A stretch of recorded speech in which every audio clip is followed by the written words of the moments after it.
Supernatural and the supernormal, dramatizing the fantasies and the terrors of the unknown. We tell you this frankly, so if you wish to avoid the excitement and tension of these imaginative plays, we urge you humbly but sincerely, turn off your radio now.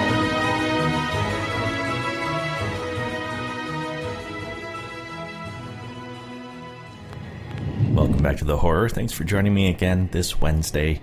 Got an email from Matt wanting to hear from Mystery in the Air. Series that aired from July to September of 1947. 13 episodes were produced. The episode we'll hear today is their adaptation of The Horla. This one first aired August 21st, 1947.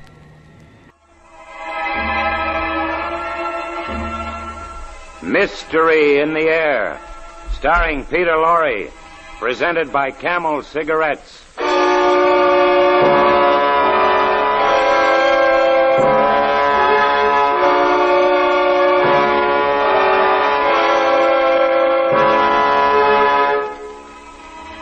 Ladies and gentlemen, there are two kinds of stories.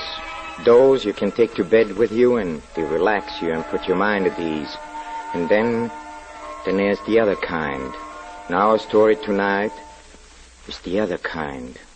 I still do not know whether it was the shadow of the madness to which the author himself so tragically succumbed, or whether there really was an evil something that could not be seen or described. Oh, why don't you decide for yourself?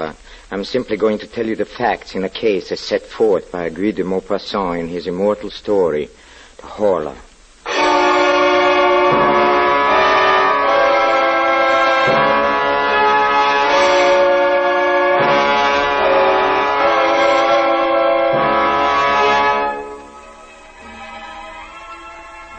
Each week at this hour, Peter Lorre brings us the excitement of the great stories of the strange and unusual, of dark and compelling masterpieces culled from the four corners of world literature.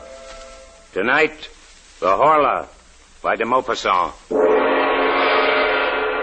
Mystery in the Air, starring Peter Lorre, brought to you by Camel Cigarettes.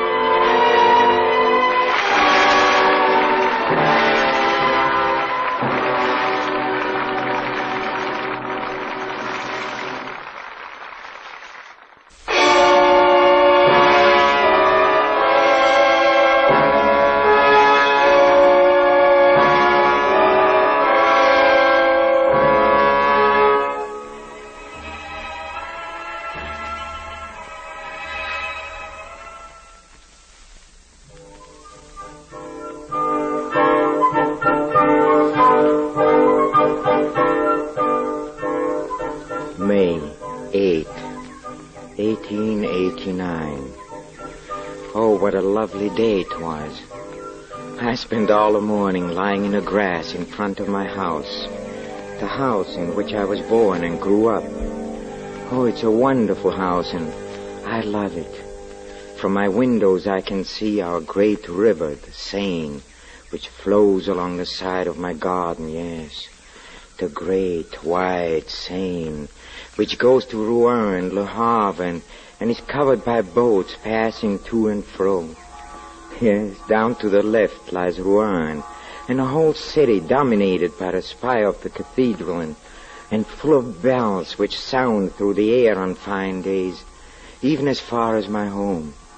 Oh, what a wonderful morning.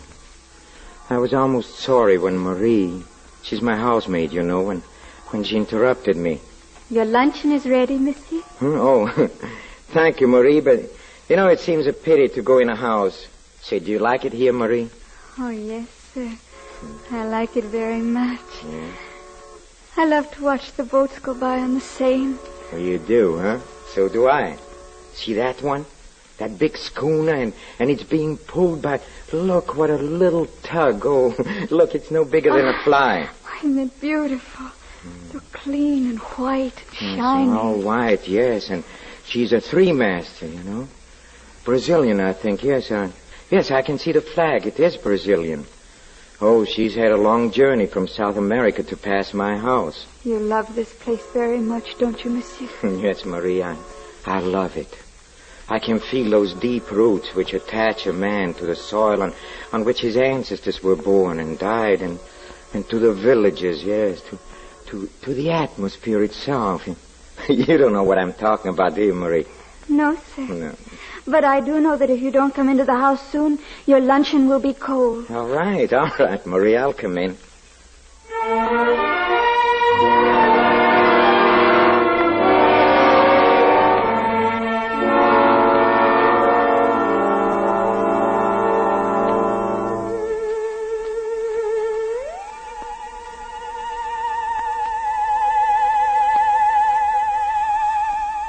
May 12th.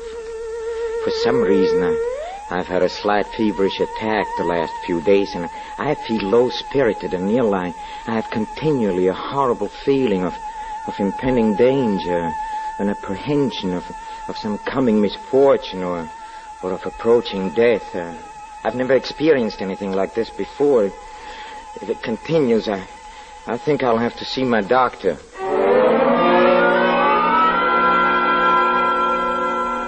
Look, I've told you, your pulse is rapid and your eyes are Yes, slightly yes. dilated. Otherwise, you're in splendid condition. But, Doctor, then why is it when evening comes on, a feeling of oppression seizes me, just as if night concealed something horrible? Why is that? Probably just a slight attack of indigestion. Yes, indigestion. Yesterday, when I was walking in the forest of Rumal, why did it suddenly seem to me that I was being followed and that someone was walking at my heels close, quite close to me? He was near enough to touch me, and yet when I turned around, I saw nothing.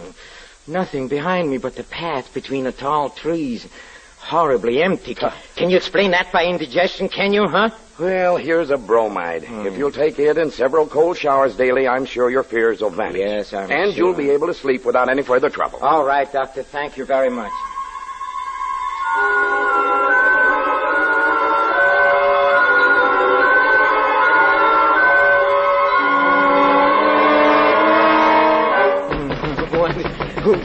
Who is there? It's I, Marie. Oh, just a moment.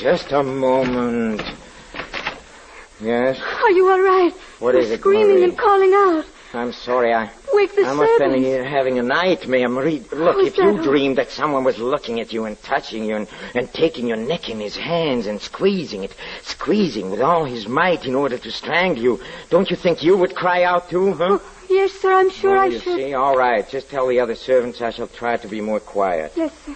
Thank you, sir. Good night. Hey, look. Look, Marie, my water A carafe. water carafe, monsieur? Yes, it was full. I know it was full when I went to bed. Yes, sir, I filled it last night. Yes, and now it's empty.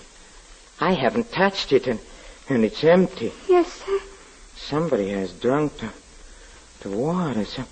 Somebody has been in his room. Something drank that water. I don't know who could have, sir, unless perhaps you yourself in your sleep. Yes, I myself in my sleep. Of course, that's it. I must have done it myself, Marie. Marie, tell him to pack my things. I'm going to Paris. I'm leaving the first thing in the morning.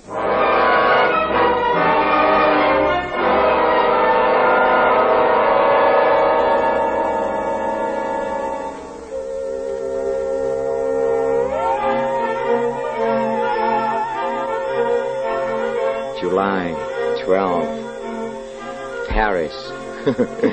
Paris, I must have lost my head during the last few weeks. And at home, my mental state bordered on madness, for I had believed, yes, I had believed that an invisible being lived beneath my roof.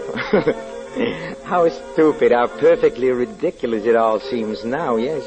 24 hours in Paris have completely restored my equilibrium, and tonight I'm going to dine at the house of my cousin, Madame Sablé, and, Dr. Parent is going to be there. He's the famous specialist for nervous disorders, and I shall ask him, and I'm sure he can finally put my mind at rest about this silly hallucination.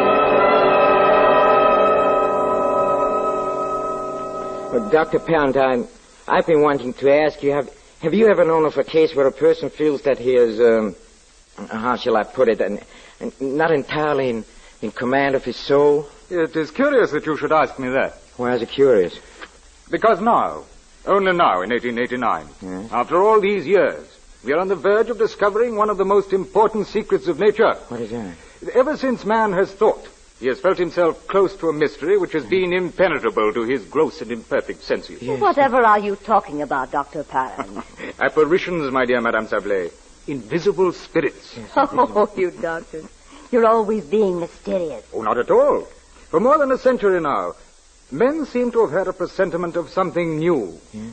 Mesmer and some others have put us on an unexpected track, and we have arrived at really surprising results. Oh, you're just trying to frighten us. Not at all.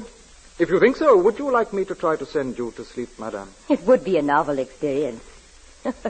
If you can do it. And if I can, it will answer your cousin's questions. Yes, it certainly would. Now, madame, if you would just sit in this easy chair. So, now you must let your mind go completely blank and look fixedly into my eyes. Yes, that's it. Now, you are going to sleep. To sleep. You're going to sleep. Sleep. Sleep. You see, her eyes are becoming heavy. Her mouth is twitching. That's Now, incredible. sleep. You have nothing but Doctor, I don't sleep in like your this. It mind. frightens me. Sleep. Sleep. Here, now she is asleep. An easy subject, I must say. Now, if you will stand directly behind her chair, I will proceed with the experiment. Now, I hand her an ordinary pasteboard visiting card, so. Now, Madame Sablé, you hold in your hand a looking glass. Yes. I'm holding a looking glass. What do you see in it? I see my cousin standing behind my chair. Doctor, What is he doing? He is twisting his ear. but Doctor, she cannot see me behind her by looking at a piece of cardboard. No, of course she can't. She sees you through her mind. Or someone's mind. This troubles you, doesn't it? Yes, it troubles me. But it answers your question. No. No, it does not. That's common knowledge, Doctor. It's an axiom that human beings can be dominated by human beings, but what if a human being is dominated by something, by something else, I mean? Something not human. What then, Doctor?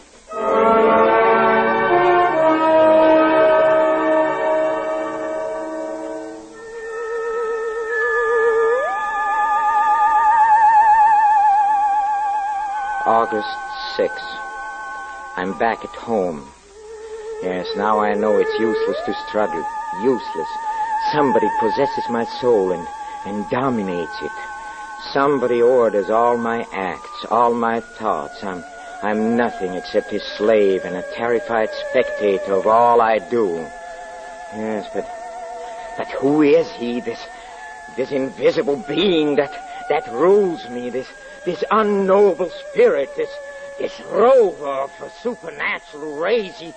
He must have a name. I know he has. I feel it. I can feel it. And oh, someday it'll come to me. Oh, if I only could leave my house and go away and escape and never return. But it's impossible. This being I cannot call by name, he will not let me. I'm helpless. What can I do? What can I do?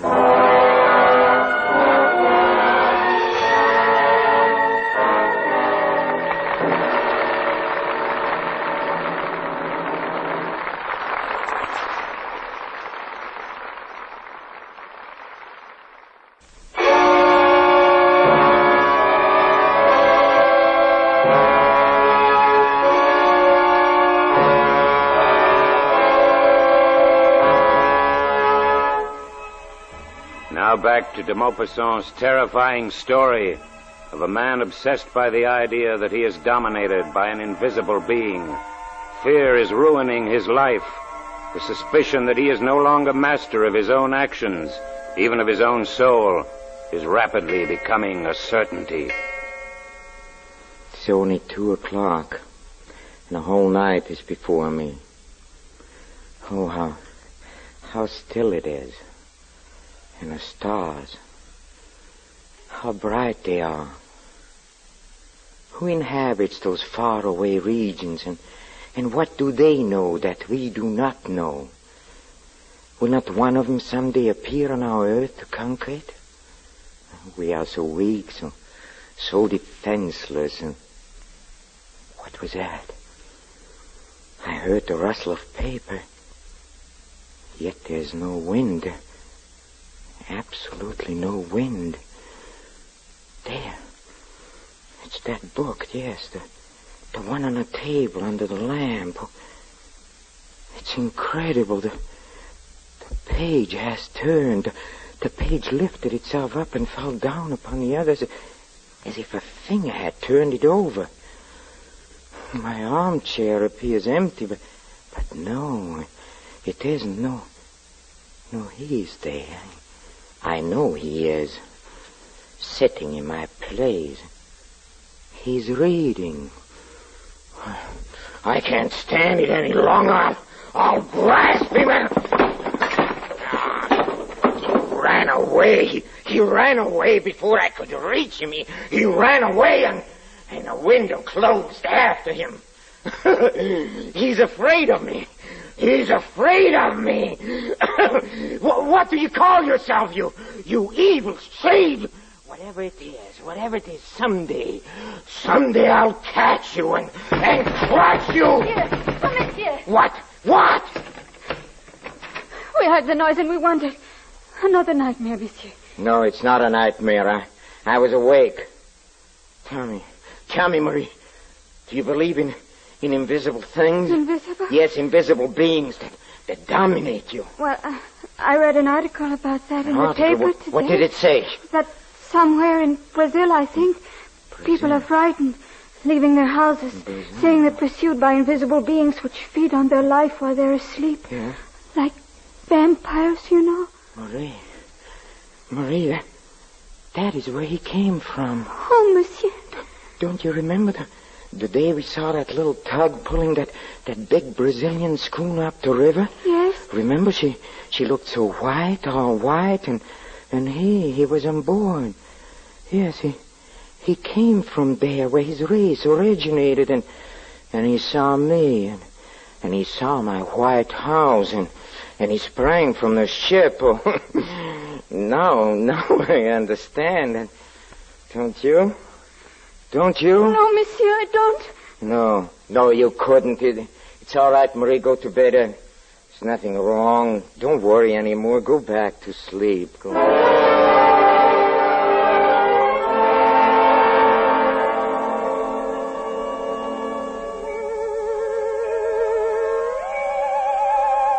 Yes, now I know. How can I help but knowing? It's obvious. Yes, the rule of man is over, and he has come. He has arrived, but what is his name? What do you call yourself? What's that? I know he's shouting it out. Yes, I listened. Huh? Horla. That's it, yes. The Horla. Yes, the Horla. He haunts me. He is within me. He's becoming my soul. I shall kill him.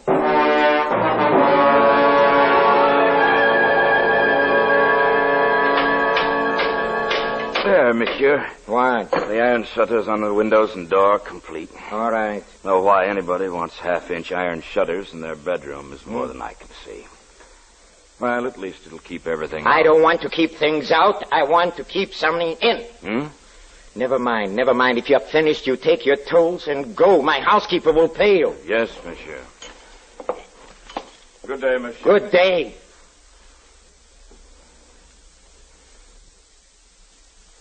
Now I'm ready. Yes, tonight he'll come. But tonight I'm ready for him. I'm ready for him.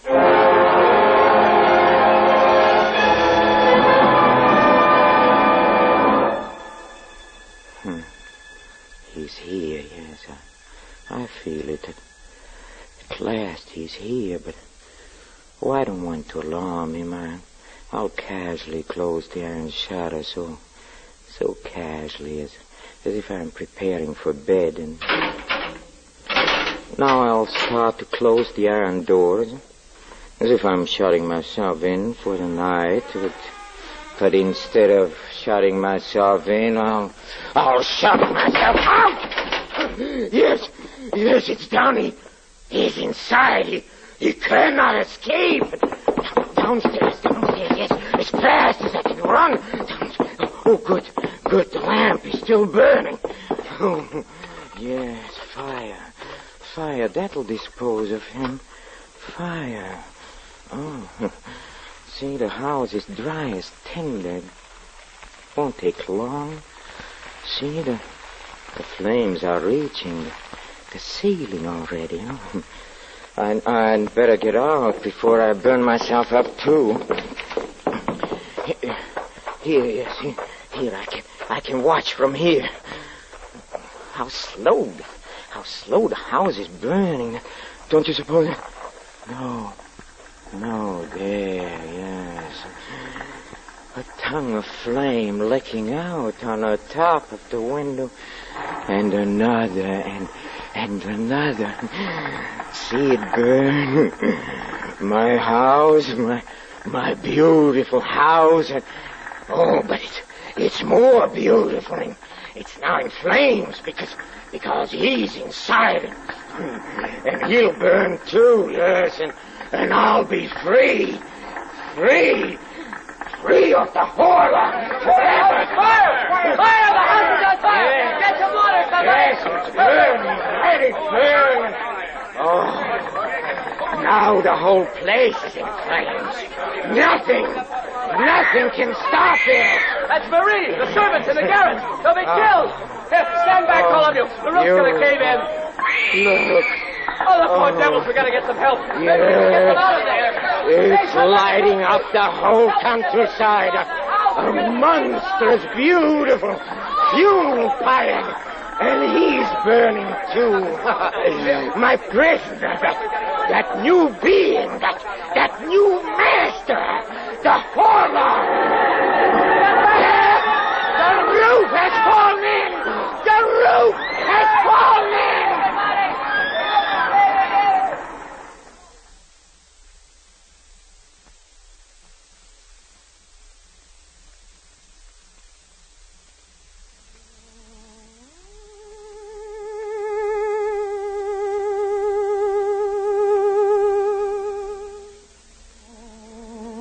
Is over. That is the end for him. He's dead.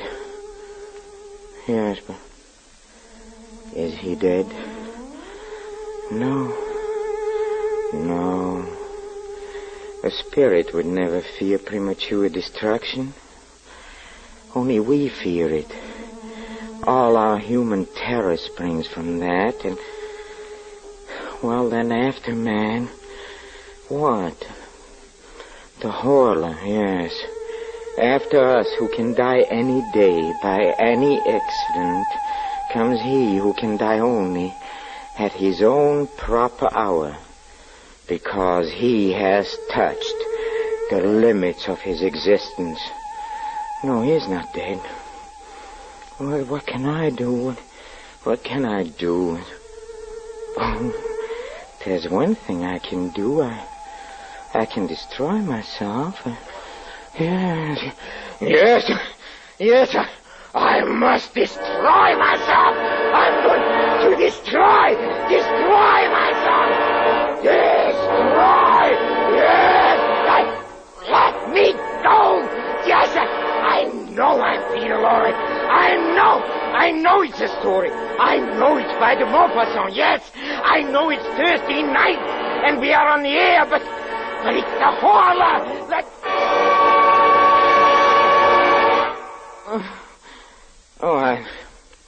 I beg your pardon. I'm sorry I got so excited, but I warned you at the beginning. It's a very uncomfortable story.